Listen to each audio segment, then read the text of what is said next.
एक बार आनंद भिक्षाटन के लिए एक नगर में पहुंचते हैं। बहुत देर चलने के बाद उन्हें तेज प्यास लग जाती है, जिसके कारण वो एक कुएं के पास जाते हैं जहां पर कुछ स्त्रियां पानी भर रही होती हैं। वो उन स्त्रियों से कहते हैं कि कृपया आप हमें पानी पिला दें, क्योंकि हमें बहुत तेज प्यास लगी है। उनमें से एक स्त्री आनंद को पानी पिलाती है और वो स्त्री आनंद के रूप को देखकर पूरी तरह से मनमोहित हो जाती है। मन ही मन सोचती है कि यदि मुझे विवाह करना है तो इसी से करना है, क्योंकि इतना सुंदर व्यक्ति मैंने आज तक नहीं देखा था। आनंद एक राजकुमार थे, जिसकी वजह उनकी सुंदरता स्वाभाविक थी।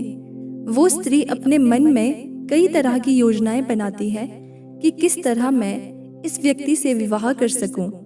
आनंद वहां से जा रहा होता है।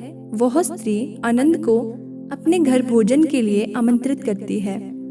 आनंद उस स्त्री का आमंत्रण स्वीकार कर लेते हैं और उसके घर भोजन के लिए चले जाते हैं।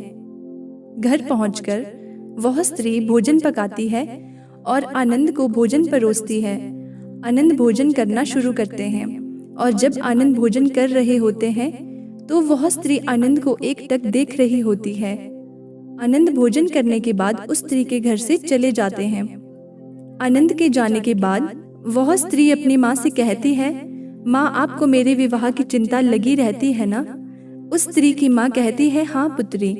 वह स्त्री कहती है, तो ठीक है, मैं विवाह के लिए तैयार हूँ और मैंने अपना वर चुन लिया है। उस स्त्री की माँ पूछती है, कौन है वो?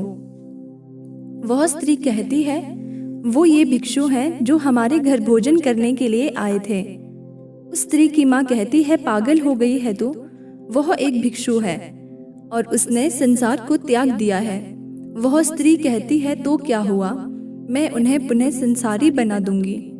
उस स्त्री की माँ कहती है, यह नहीं हो सकता।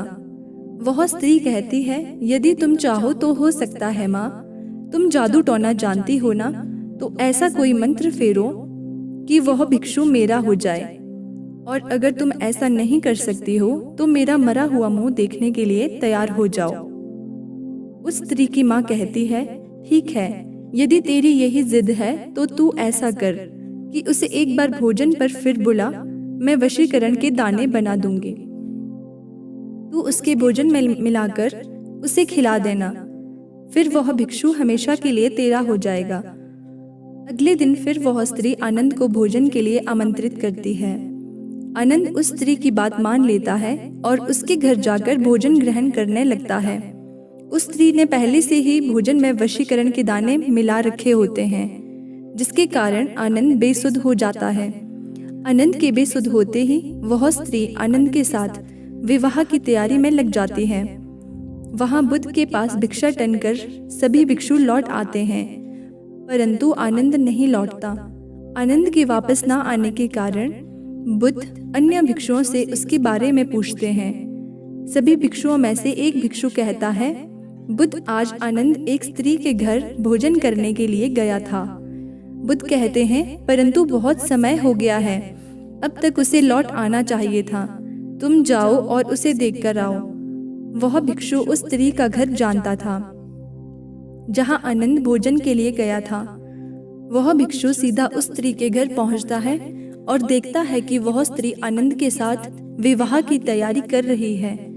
इतने में ही आनंद को भी होश आ जाता है और उस स्त्री और उसकी माँ की कोशिश नाकाम हो जाती है। वह भिक्षु आनंद और उन दोनों माँ बेटी को बुद्ध के पास ले जाता है और बुद्ध को पूरी घटना समझाता है। बुद्ध उस स्त्री से यह सब करने का कारण पूछते हैं। वह स्त्री बुद्ध से कहती है, मैं आनंद से प्रेम करती हूँ। बुद्ध उस स्त्री से पूछते हैं, आनंद में ऐसी क्या विशेषता है जिसने तुम्हें इतना मोहित कर दिया है? वह स्त्री कहती है, मुझे आनंद का सब कुछ अच्छा लगता है। उसकी आंखें, उसकी चाल, उसकी वाणी और उसका सब कुछ। मैं उसे हर रूप में प्रेम करती हूँ। बुद्ध कहते हैं, आनंद में रूप और गुण तो है जो किसी को भी आकर्षित कर सकते हैं, परंतु क्या तुमने उसका प्रेम से भरा हृदय देखा? क्या तुम जानती हो कि आनंद सर्वाधिक प्रेम किसे करता है? वह स्त्री कहती है, मुझसे तो नहीं करता। बुद्ध कहते हैं यही तुम चूक गई। आनंद तुमसे भी प्रेम करता है, परंतु उसके प्रेम की व्याख्या वह नहीं है जो तुम समझती हो। आनंद स्वतंत्र है, मुक्त है। उसका प्रेम बहुत गहरा है और वह समस्त मानव जाति से प्रेम करता है और यह चेष्टा करता है कि समस्त मानव उस मार्ग पर चल सकें। उसका प्रेम उसे जलाता या दुखाता नहीं है, जिस प्रकार तुम्हारा प्रेम तुम्हें जला रहा है। यदि तुम आनंद से सच्चा प्रेम करती हो तो तुम समझोगी और उसके प्रेम में कभी बाधक नहीं बनोगी, अपितु उसके प्रेम को ऊंचाइयों तक ले जाने की चेष्टा करोगी।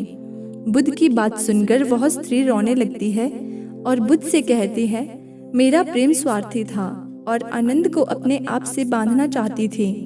क्या मैं भी भिक्षु आनंद की तरह प्रेम कर सकती हूँ? और क्या आप मुझे सिखाएंगे ऐसा प्रेम जो निस्वार्थ हो, जो संपूर्ण मानव जाति के लिए हो? बुद्ध कहते हैं, अवश्य सिखाऊंगा। दोस्तों, आपको इस कहानी से क्या सीखने को मिला, यह हमें नीचे कमेंट बॉक्स में कमेंट करके ज़रूर बताएं।